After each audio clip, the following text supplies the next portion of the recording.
All right, well, we'll get started. Welcome, everyone.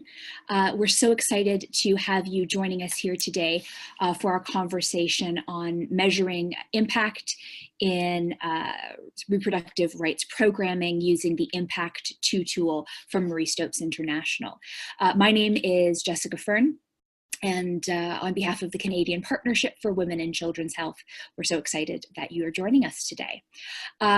Before we begin, I'm going to give a quick orientation to Zoom. Many of you on the call have used this before, but we want to make sure that everybody knows how to participate actively. So all of you that at least I can see so far have your webcams off, and that will be fine because for the first part of the webinar, we'll be looking at some slides. But for the discussion part of the conversation, feel free to turn your webcams on if you have that. And at the bottom left corner of your screen, you should see a small microphone that currently says muted. You can use that to unmute yourself if at any point you have a question or want to share some of your experience with all of us. As well, in the center, slightly to the right of your screen, you'll see a small text bubble with an ellipses in it that says chat.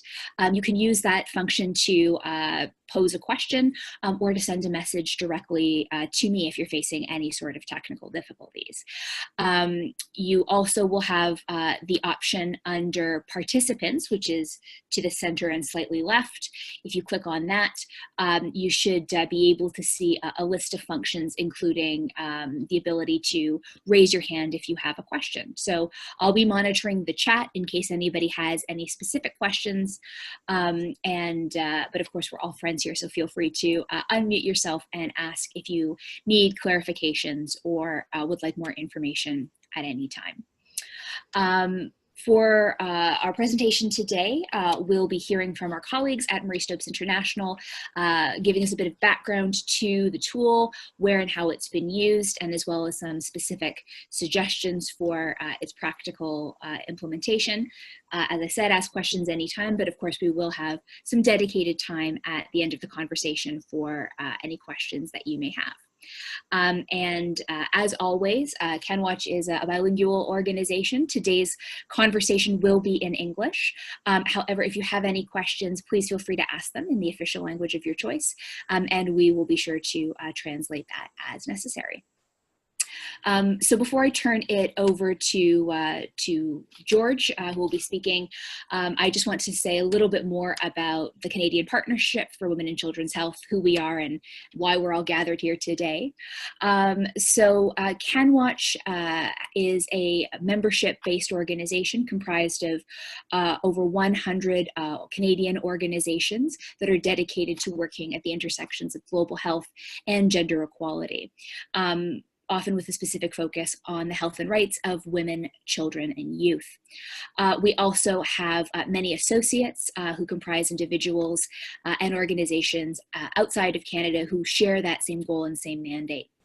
And among the many different tasks that we exist to undertake, one of our primary tasks is to support the strengthening of the capacity of Canadian actors and their global partners to better collect information on their impact and communicate that impact effectively. So right now in Canada, as many of you know, there is a very strong focus on sexual and reproductive health and rights within the broader portfolio of health and gender equality. And so the use of this particular tool is quite relevant and timely for many of us. And in previous conversations that we've had with Marie Stopes International and our colleagues there, there's been a lot of interest from our members in learning more about their leadership in this space, the tools that are available, and how we can apply it practically to our work. So this is a really exciting in-depth discussion. We had one previously, but it was in partnership with our colleagues at Global Affairs, but that one focused very broadly on the tool. In this conversation, we'll really be talking much more about its practical applications. So with that, I want to dive right into the conversation and turn it over to George. George Hayes joined Marie Stopes International in 2012, and for most of that time, he has been part of the impact analysis team, which leads the development and rollout of the organization's interactive tools such as Impact2. He played a key role in establishing MSI, in enabling MSI to communicate its impact to the wider world over the years through providing analysis and training for support office and country program colleagues, leading the drafting of a number of major MSI impact reports and representing the organization to donors and technical working groups. Prior to joining MSI, George worked at the policy unit of Amnesty International UK and has a master's degree in human rights from University College London. So we're really excited, George, to have you with us and to have the chance to learn from you. So with that, let me turn it over to you. And let me make that you're unmuted. Yeah, let me unmute myself. Thanks, Jessica, and thank you everyone for joining today. It's really great to have such a keen interest from friends in the sector in MSI's approach to impact analysis. So hopefully we're going to have a productive discussion today.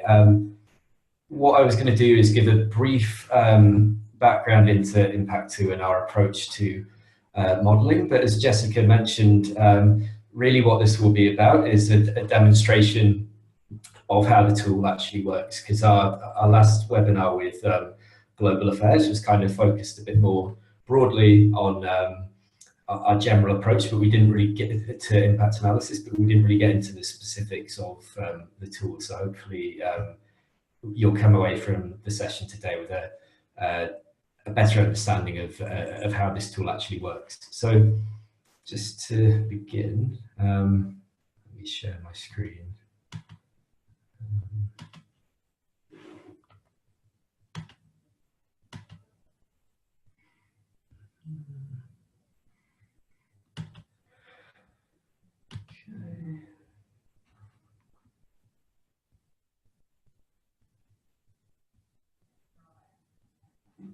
Let me know when you can see it. Yes, we can. Great. Okay, let's just. Beautiful. Okay, so we're not going to spend too long on the PowerPoint side of things, but just for a bit of background for people who are not, who have kind of coming into this kind of no knowledge of the tool at all. Basically, for the last 5 or 6 years, MSI has put estimating the impact of the services we deliver at kind of the core of our mission and kind of how we talk to the wider world. And really the flagship tool within that approach has been Impact2. These figures here are the estimated impacts of Marie Stopes's services in 2017. So all the women, all the clients who were using family planning that we provided and accessed our sort of, other services, including post-abortion care and safe abortion. This is what we estimate the overall impact of that is. So fairly significant on a global level, 24,000 maternal deaths averted, but more importantly on a broader scale, 27 million, an estimated 27 million people around the world using a method that we at some point had provided. And that then leading to impacts around millions of unintended pregnancies and unsafe abortions averted. So the way in which we get to those final impact numbers is to take the service, the numbers of the services we're providing, and we put that into the tool. So essentially what the tool is doing is it's quantifying the impact of our work. And when we launched it, it was the first tool that ran off service provision data. So what we mean by that is the number of commodities that we're distributing, the number of implant, IUD, tubal ligation and abortion services we're providing. And then the tool uses country-specific demographic data to make an estimate of what the impact of those services would be. So it really has been, you know, a crucially important tool for us in the last few years to convey the impact of what we're doing to other partners in the sector, but more importantly, you know, other governments, donors, and policymakers, and really make the case for investment in sexual and reproductive health services. So it's an Excel-based tool. This was a deliberate decision so that as many people as possible would be able to use it. You know, most people have Microsoft Excel and have a basic knowledge of it. It's open source, so what we mean by that is we're transparent about all the data that's going into the calculations, and it's updated generally on a yearly basis with the latest demographic data from the major sources of data on global health, like the UN, WHO, demographic health surveys for country-specific data. And what it also allows us to do is to look retrospectively at the estimated impact of services that we've provided. So if we wanted to look at, if we had all our services from 2017, for example, and entered them into the tool, we would be able to provide an estimate of what was achieved in that period. But importantly, when we're communicating to donors and partners what we think will be required to reach the sort of health impact goals that we want, we can project what the impact of services will be in the future. And we've harmonized the methodology with the wider sector. So we've been in touch with, you know, key players such as the Guttmacher Institute, Avenir Health, to ensure that the assumptions that we're making in the tool, and we can get more specifically into this later on, but ensure that they're harmonized so that you know, the tool has as broad an application across the sector as possible, rather than, you know, using its own assumptions. There are some limitations with it being a tool. So one of those is that the estimates are only as good as the data that we have, and for some data is infrequent. Abortion data, for example, is quite rarely updated. Similarly, unmet need data for family planning, and there are assumptions that we make around the success or failure rates of contraception, how likely women are to continue those methods, mortality rates, etc. So the caveat here is that we always say that the results that are produced are estimates. We can't kind of say this is a measure of real life. But what we can do is provide a wide range of estimates from health and demographic and economic impacts, which you can see there. The impacts essentially of pregnancies being prevented, so unintended pregnancies averted, maternal deaths, disability adjusted life years, which means that the impact can be compared to other health interventions that use DALYs, such as, you know, anti-malarial programs, for example. It gives us an idea of the scale of our services. So it's quite straightforward to count the services that a reproductive health organisation provides, but what this tool does is it allows us to convert that into estimated uses of family planning. And then as a result of that, we can see what the market share of the organisation might be, the contribution it's making to increasing contraceptive prevalence, and the role that countries and programs are playing in contributing additional users of family planning, which is the key indicator for the FP 2020 initiative. I'm not going to spend too much time on this because it'll probably be better to actually show you this in the tool itself. But essentially, we're entering the number of services. There's optional data on who the clients are, which is useful for those estimates around contraceptive prevalence contribution. And then we'll essentially click through and get the impact results. So very quickly, just on the methodology,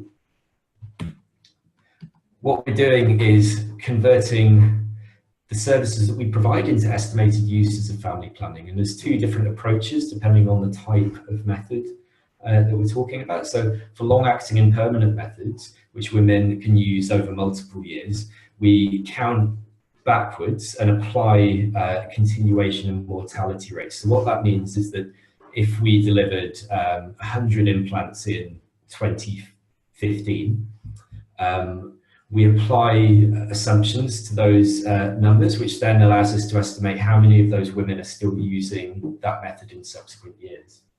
And that, the 27 million figure that I mentioned at the start, they're not women that we reached in 2017. They're women who we estimate are still using methods from a previous year, and women that we reached in 2017. And then for short-term methods, it's a bit cruder. It's the number of units needed for a year of use. So we would, for example, use 4 3-month injectables would equate to 1 user in that sense. And then once we have the users, we can then go into the impacts. And this kind of comes from the core assumption on what is the likelihood of a woman becoming pregnant, a woman with an unmet need for family planning becoming pregnant.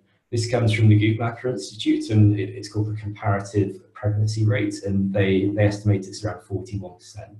So that is used to estimate how many women, if they were not using family planning, would become pregnant. And because they are using family planning, the tool will then estimate the impact of preventing the pregnancy, essentially.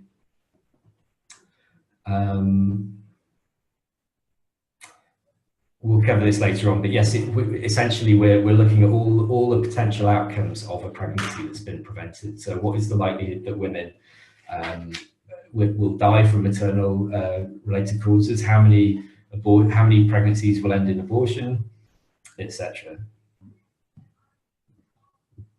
And it also accounts for the fact that unintended pregnancies are different to pregnancies in general and intended pregnancies. And it takes account of the fact that if a pregnancy is unintended, there's generally a higher chance that it will lead to an abortion. Just very quickly, finally, the other thing that it takes into account is the importance of what we call method mix and the different levels of effectiveness of different methods, and how at scale, if you're running a very large reproductive health program, that can have quite a big impact in the overall, it can have quite a big effect on the overall health impacts that are delivered.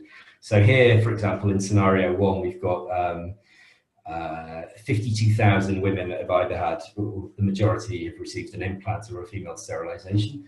Then the difference is 250,000 pill cycles in scenario 1. That's replaced by just almost 21,000 IUDs in scenario 2. If you look here, it's the same number of women in both scenarios, but the impacts are much greater in scenario 2 because an IUD is generally more effective than using contraceptive pills. We wouldn't use this as an argument to just convert all women that are using pills onto IUDs. What we would say is that it represents the importance of offering women full choice, particularly where they only may have access to short-term methods. Because if women are given the choice to decide to use an IUD, for example, often the outcomes are better, and they're much more likely to fall pregnant as a result of method failure. So I'm going to come out of that now, I'm conscious of time, and we probably want to focus on actually going into the tool. So can you see this? Can you see the tool now? I'm just no, we can still see your slide deck. Oh, you're still on the pack. Yeah. Okay. You need to go to share and then select the new screen to see. Okay, let's have a look. New share, right?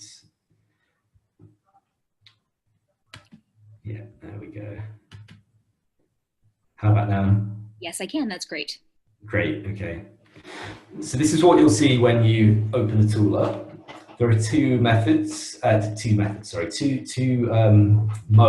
of the tool. One, if you want to look at the impact of an organisation, a reproductive health organisation. The other is if you want to look at the impact of all contraceptive use in a particular country. So we'll come to this later on, but let's just start with organisational mode.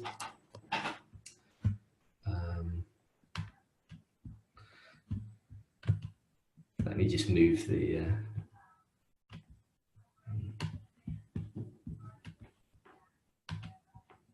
Okay, so this is what you see when you first come into the tool, and you're given the option of choosing a country. So I'm going to choose Ethiopia for this example. And then one of the really good things about the tool is it can look at the impact. You can enter services that you've provided, and the tool will estimate the impact of that. But you can also set a goal around, increasing contraceptive prevalence, reaching additional users, and the tool will tell you how many services are required to reach that goal.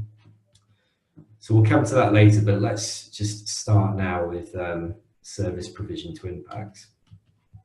And I should say as well, on this page, if you click this button here, we've selected Ethiopia.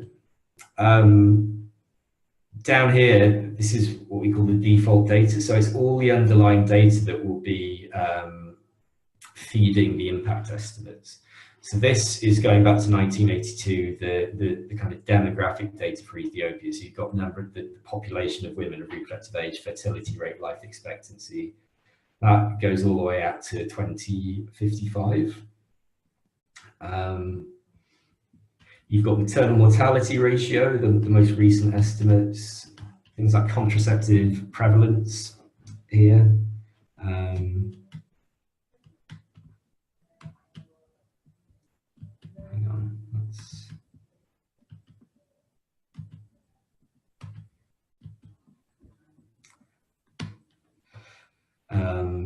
I'm just checking that's actually refreshed for Ethiopia. And then all the outcomes of pregnancy here. So abortion ratio, the number of pregnancies that end in abortion, unsafe, what proportion of abortions are unsafe, and various other things relating to the outcomes of pregnancy. And then down here, you've got the effectiveness of the methods. So we've split this out by long-acting methods and short-term methods, and we use typical use effectiveness. So here you can see that condoms and pills, if used perfectly, have around 98% effectiveness, but typical use effectiveness over the course of a year, which is what we use, is kind of quite a lot less effective. So that would mean 82% that we would expect 18 women using condoms over the course of a year would be at risk of becoming pregnant. So you can, when I said earlier about it being open source, you can kind of explore all of the underlying data there, and we're kind of quite transparent about the data that's kind of underpinning all of the estimates. So let me just set the time frame here.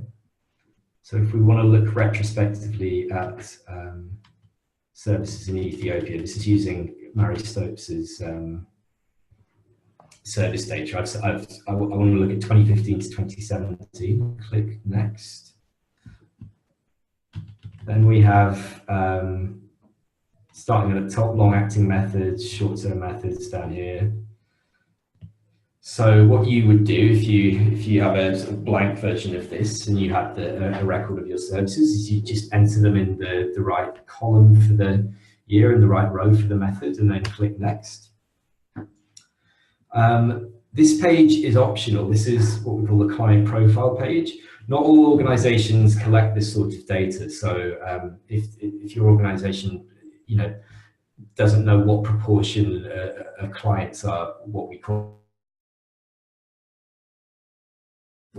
they came for a visit, continuing users who've been to your program before, or existing users that have changed provider.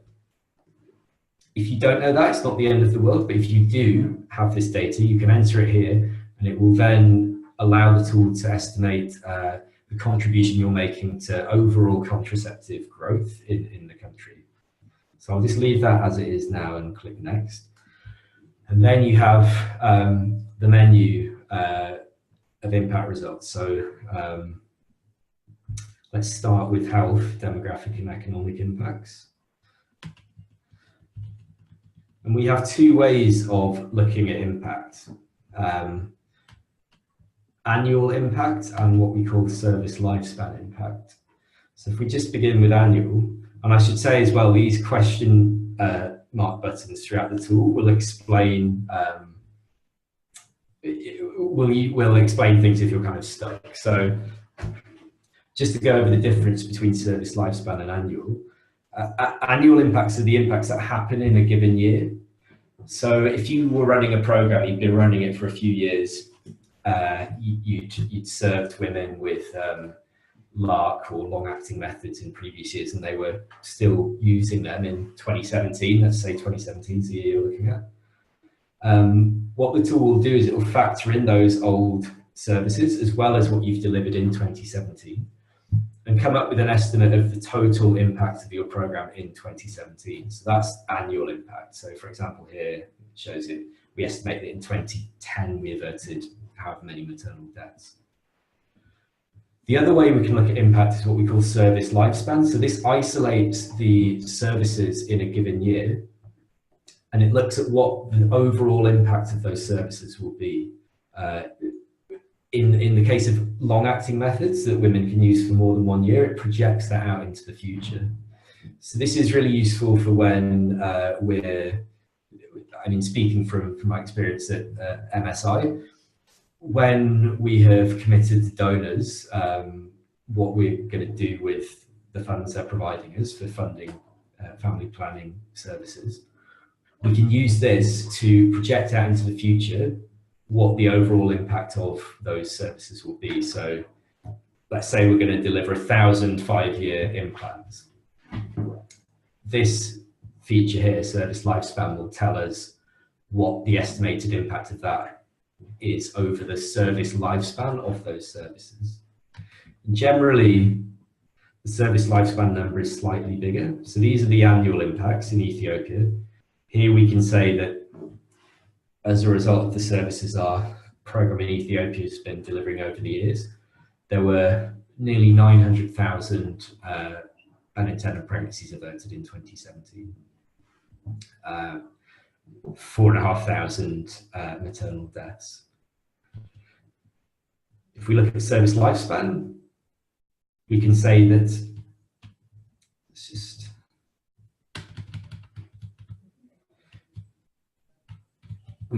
the overall impact of the services delivered in 2017 would be about 1.3 million unintended pregnancies averted, and then all the other impacts flow from there. So don't worry if that doesn't make total sense at the moment, because we'll have a chance to discuss in more detail. But that essentially is the way in which we look at the cause of health impacts, and the two ways we measure that. The impacts are derived from family planning users, and we have this by method. And obviously, as we just saw in that method mix example in Bangladesh in the PowerPoint, the impacts of, even if you have the same number of users of family planning, the impacts will vary depending on the method that those women are using. So here we have the users by method for this program in Ethiopia. So overall, there's 1.9 million users. The vast majority of those are using long-acting and permanent methods. Many of our programs, particularly in sub-Saharan Africa, have a specific focus on long-acting methods because they're operating in countries where access to these sort of services is quite scarce. So we tend to what we call complement the existing method mix. If we're in a country where, like Ethiopia, for example, where the vast majority of women are using short-term methods, what we want to do is expand access to longer-term methods to give them choice. So that kind of explains the slight mismatch in the numbers there. And one other thing that is useful to know, if you do have this client profile information, is the additional user result. Now this is quite a complex concept, and to be honest, in the sector, there's quite a lot of misinformation around what additional users are. So the goal of FP 2020 is that there are 120 million additional users of family planning by 2020, compared with 2012. That's obviously quite a mouthful that I've just come out with, but it's not just reaching what people often call new users or women that have not used family planning before. It's about increasing the contribution that the program is making, and on a national level, it's about increasing the total number of women using contraception. So what we do in the tool is we take account of the contribution the program is making in a baseline year. In this example here, it's 2014, and then it's the additional users are in addition to the work.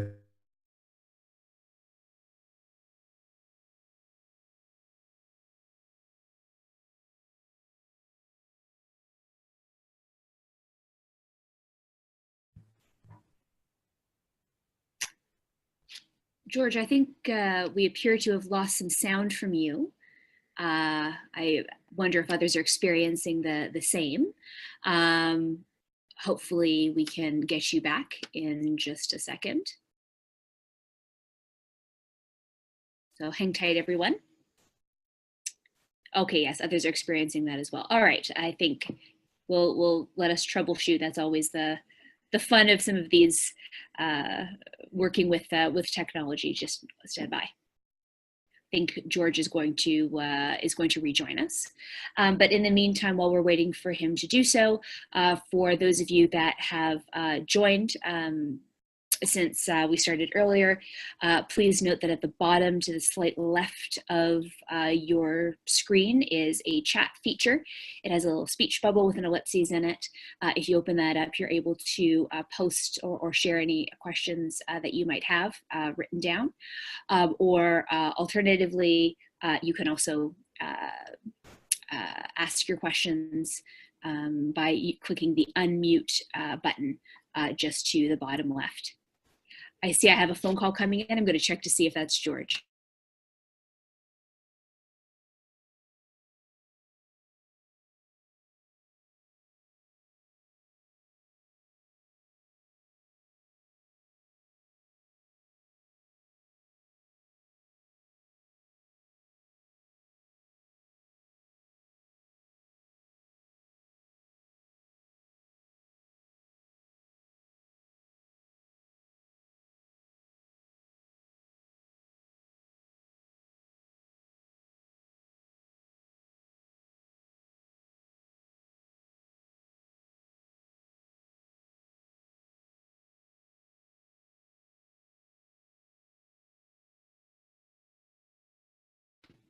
All right, if we can't get George back in the next couple of seconds, we might have him either call in to wrap up his thoughts there.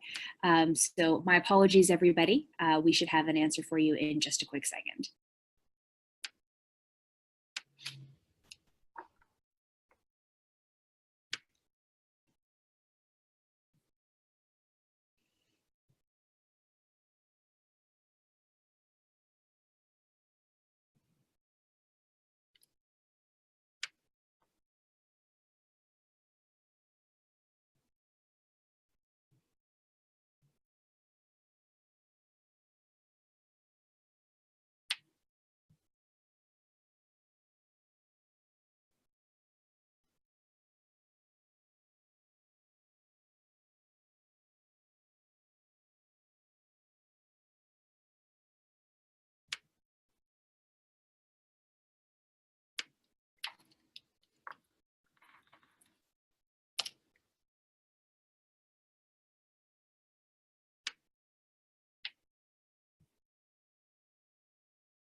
Hi everyone, me again. I'm so sorry about that. It appears that we are still having some technical issues and we're not able to connect with George. So I think he's going to try to join us again. We'll give it a few more minutes, but of course I understand if you're not able to stay with us. Please note that what we have covered so far will be recorded and made available. Oh, George, is that you? Did we get you back? I see you, which gives me high hopes. Let's see. All right, can you hear me? Oh, you are muted. Yeah. Oh. Sorry about that. Is that, yeah, there appears to have been an internet outage in our office, so I'm now on my I'm now using my phone as a hotspot. So. Oh gosh. Well, you know, we're We'll see. We're all development folks here. We're all used to power outages that are unexpected. I don't think there's anyone here who hasn't had that. Yeah, I'm sorry about that. So I might take myself off webcam just to sort of save the bandwidth of. So I don't, where's the? Sorry, how do I do that? Stop video. Okay, yeah. There we go. So I'll go back to sharing my screen.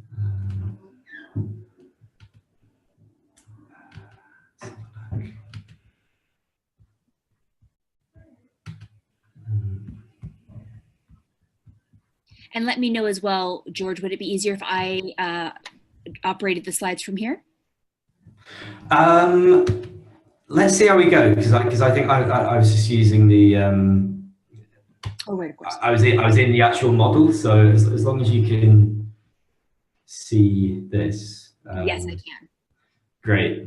Sorry about that. So, because we've lost a bit of time, I was in the middle of explaining the concept of additional users, but it's actually fairly complicated. And if you click on the question marks, you know, there's a bit of a breakdown there of what it is. Essentially, it's about us maintaining our existing contribution and then building on that. So it's not just reaching new users or what we call adopters. It's about the overall contribution the program's making and whether that's kind of expanding rather than contracting.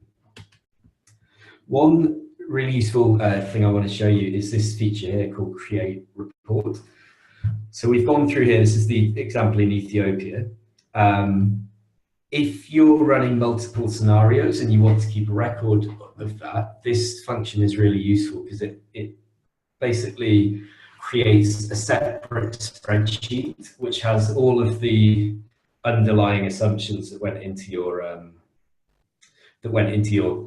impact generation. So it means that the thing to mention as well is that as soon as you run a different scenario, the tool resets itself, and it's not really saved what you've done. And often, if you go back to, we've had this in the past when we were starting out with the tool, where we've submitted estimates to donors, and if you've not kept a record of what the underlying, hang on, I think I need to, on this screen sharing thing, I think I need to change. No, we can see. Oh, you can see this. Can you see the summary of? Or oh no, that you might. Yes. Yeah. You'll have to share that. Because what it's done is it's produced a separate. Hang on. New shit. Yeah. Okay. Here we go.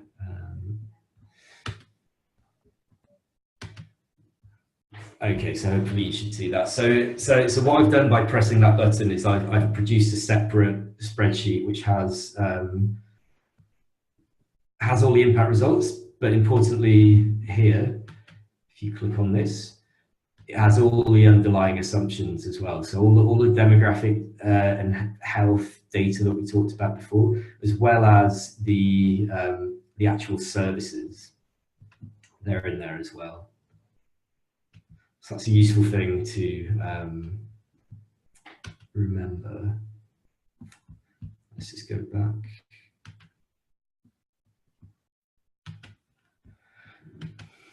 Okay, so hopefully you can see the tool again now. Yes, we can.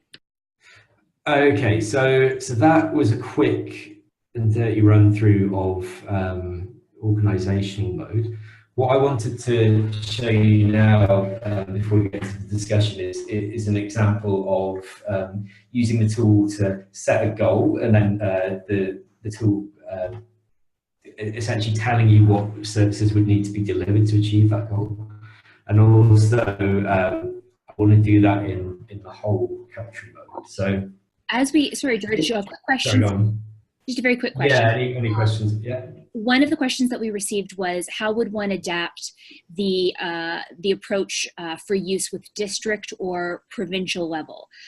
So would you do that from the organizational side, or would you use this whole country approach? So it depends on whether you wanted to look at the overall impact of all family planning within a district, or if you just wanted to look at your role within a district. But thank you for raising that.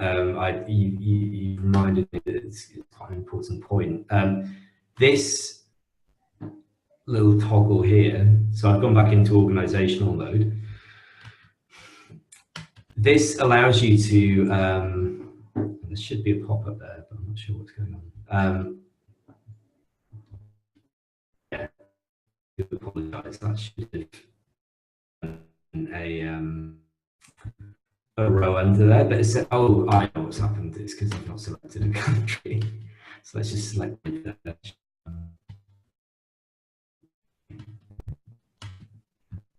Okay, I'll go back and look at that. But in theory, when you select subnational or subgroup analysis, and then it will ask you what proportion of the overall population lives in that district. So you can then, you know, if it's a province that based on census data has 15% of the overall population, you would enter that there, and then the tool amends the population figures when it's doing like contribution to contraceptive prevalence. It would look at it from the perspective of that district rather than the whole country. The other thing to say as well is that all of the data in these yellow boxes can be overwritten. So this is the default data that we've got from various agencies like the UN, WHO. If you have a provincial estimate of something like total fertility rate or life expectancy, or even, I don't know how you would do it for maternal mortality, but even that, you are able to put your own data in there. And you know, it's obviously that's going to have an impact on the results, but if you're confident that that data is more reflective of the area you're looking at, you have the ability to change it. I'm not sure if that answers your question. I will look back specifically at why the thing wasn't the input cell for the subnational population wasn't appearing there. But yeah, hopefully that answers your question. It's a very flexible tool in the sense that you can make amendments to all the underlying data, although we wouldn't necessarily recommend it unless you're confident in the quality of the data.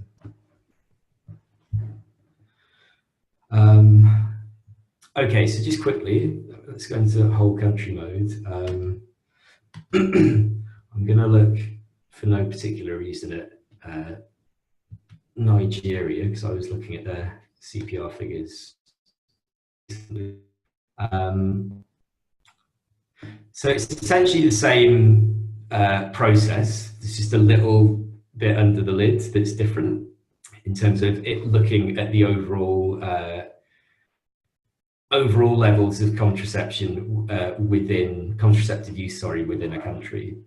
And I'll show you how it does that now. So what I'm going to do in this example is project how many services would be required to increase contraceptive prevalence in Nigeria by within the next few years. Let's just say 2022. When you click next in this mode, because I've selected here B, goal to service provision and impact, we go through a slightly different process than what we went through last time. So what you have the option, if for example, you had systematic records of all contraceptive delivery within a country, I mean, that's very unlikely, but if it did happen, you have the option to enter that service data here, and that will then essentially build up a baseline of contraceptive use before you go into this scenario. What's generally easier, and what I'm going to do here, is to enter the contraceptive prevalence by method in your baseline year, which in this instance is 2017. Now, I in the spreadsheet have this data to paste in. So let's just, you won't be able to see this, but just give me 2 seconds.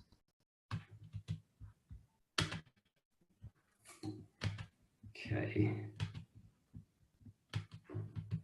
So the tool, I should say, is when it says 2013 there, that's the last demographic health survey for Nigeria. So it's kind of the default data. But what I've done here is I've gone onto Track20's website.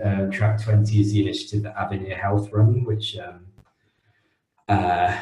basically tracks the indicators for FP 2020, and I've taken figures from their website for this. And I click next. So that set up what the baseline situation was in Nigeria in 2017. And let's say, for example, we want to increase contraceptive prevalence by a further 5 percentage points in 2022. We'll method makes the same, just for simplicity's sake, but you do have the option of changing that if you wanted to sort of shift or do a shift in terms of contraceptive use. And where is the next button? There we go. So it's exactly the same as before, but the thing at the top that's different, services needed to reach goal. And this will show you if in Nigeria you did want to increase contraceptive prevalence by 5 percentage points by 2022, this is using that method mix. So obviously tilted for short-term methods. These are the services you would need to deliver. And what's happening here is you're sustaining existing levels of use, but also building it to increase the contraceptive prevalence. And we found this is a really useful exercise where I guess you'd sort of call it stress testing the pledges that governments make. So often a lot of governments made commitments around FP 2020 and increasing contraceptive prevalence. This is a way of sort of showing how feasible that would be. And when we combine it with costing data, which we often have in many of our countries for specific services, it gives you an idea of the cost implications as well of expanding access to family planning. Just in terms of how the tool has been used in the external world, a few years ago, the government of Zambia actually used Impact2 in their when they were developing their costed implementation plan. So that is that's a document that essentially guides their goals around contraceptive service delivery for this FP 2020 period. It's also been used on a provincial level in countries like Pakistan and Kenya in the same way. So just an example really of how the tool can be used, you know, beyond just looking at your program's impact, but looking at what sort of investments need to be made in family planning and reproductive health more broadly to achieve some of these ambitious goals that countries have set themselves. And I think after that technical bit, we're probably out of time now. So that was just a quick, a very quick overview of services to estimated impacts in the organizational mode, and setting a goal and seeing the services needed to reach it in the whole country mode. On our website, there's loads of resources, existing webinars on how to use the tool, how it's been used, you know, what you need to do to produce some of these impact estimates. But also when you're navigating the tool, that's generally the best way to learn. And we've made the point of including these help boxes, which will, by and large, should help you if you get stuck. So I hope this has been useful, notwithstanding the technical issues. And I would really encourage you to download the tool and have a play around if you've not done that already. But thank you so much. Yeah, so we've got maybe 10 minutes left, so I guess I'll turn it over to questions at this point. Yeah, we do have a few questions, and then just for those, here we have provided the link in the chat at mariestopes.org to the Impact2 tool, where you can download it and also access those resources. And yes, we will make this recording available, and although I may use my facilitator's judgment to edit out the technical. Yeah, Those watching it online will go. I wouldn't blame you. Wonderful. Some of the questions we did get. So one question here was, George, how to deal with the issue of attribution.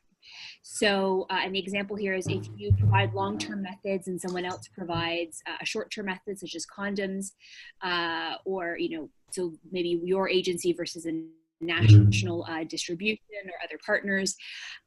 Is there a way to separate out attribution, or how might you consider that in this tool?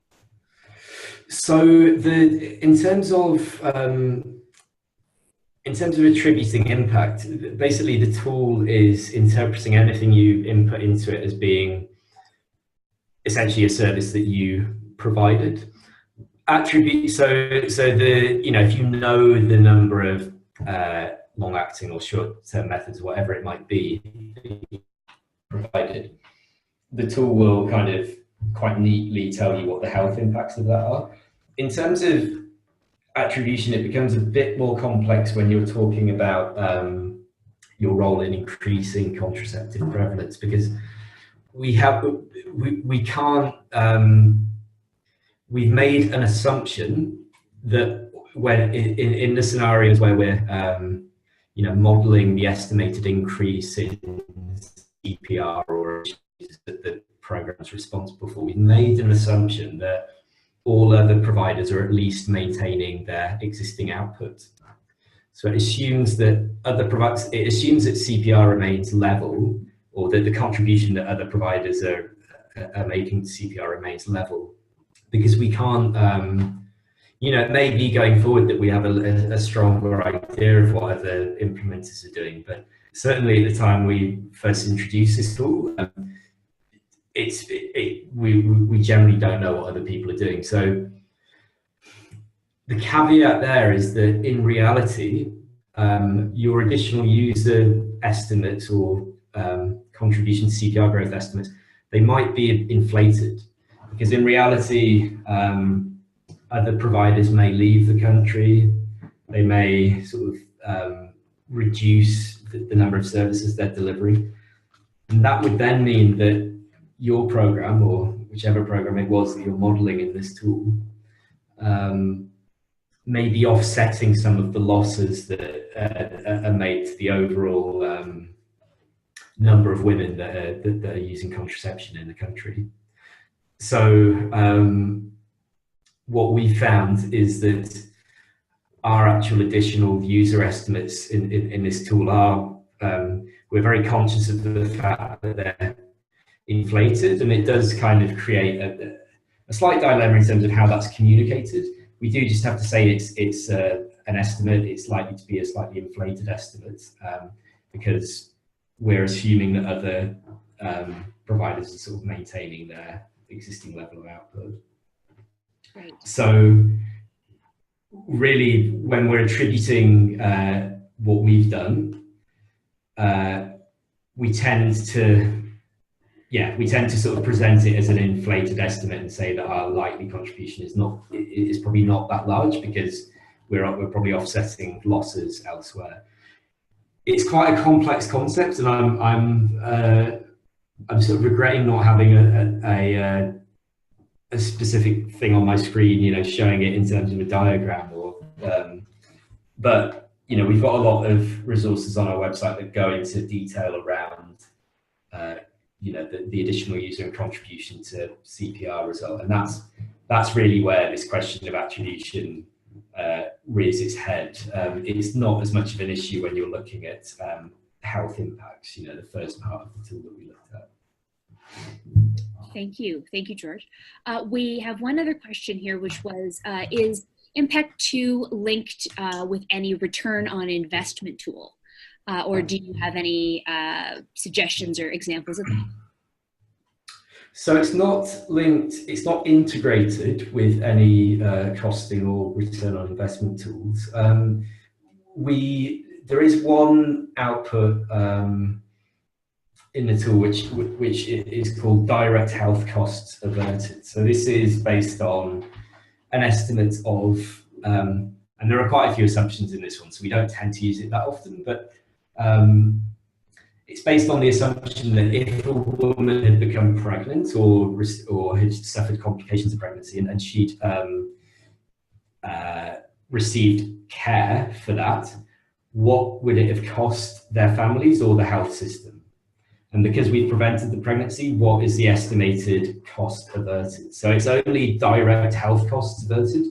We don't get into broader sort of socioeconomic results of family planning, which are kind of, you know, I mean, I think we all agree that the family planning is one of the most cost-effective development interventions that can be made. But we don't really get into the question of, or not really, we don't at all get into the question of, you know, increased educational attainment, increased participation in the labour force. It's just, this tool is just looking at the direct impacts of services. So the economic piece, that's that direct cost result. And then we can combine that, or we have combined that with separate analysis on the cost of services. So, you know. Can I ask George? Sorry, go on. No, I was just going to ask on that point. Have you ever integrated, or do you know of this tool ever being used with the Johns Hopkins tool or the Radar suite of tools list, the LiveSave tool? It hasn't been used with list, no. It's the what is the new tool that Avenir have developed, I think, around their goals model. It kind of underpinned some of the analysis there, because the person who worked on that actually was behind some of the development of Impact2 originally. But no, we haven't, in terms of actual sort of return on investment tools, we haven't kind of integrated it there. So it's not to say that that sort of analysis can't be done. I think if you've got an idea on the cost implications of the services you're providing, and then you're using this tool to come up with the impacts, the health impacts of that, you could sort of use that analysis separately with those sort of tools, but it's not it's not going to do it in a kind of integrated package in this particular tool. So, right. Yeah. Well, we're at our time, but George, I want to thank you so much. I want to thank, first of all, everyone for having a sense of humor about the technical challenges that we sometimes face, and for you, George, for kindly using your hotspot to see us through the part of the webinar. I think everyone can agree this is a very useful tool, and one that I know I look forward to playing around with more. You've kindly shared that there's resources available on mariestokes.org for people to take advantage of. I will also be posting this an edited version of this webinar to our YouTube channel at CanWaCH, but I've also included my email in the chat, and anyone who has registered would have it as well. It's jferne@canwatch.ca. Please feel free to email me with any suggestions that you have or questions that you'd like to explore more in depth, either about this tool or other things, and we can make sure to set up more in-depth conversations around it to strengthen all of our capacity. So all that remains is for me to say thank you again, George, for this. This was really interesting. No, thank you. It's really good to have the opportunity to share with you guys. So yeah, thank you. Wonderful. Thank you for the patience as well with the technical difficulties. Oh, not at all. All right, everyone, have a great rest of your day, and we'll be in touch. Take care. Thank you. Bye. Bye.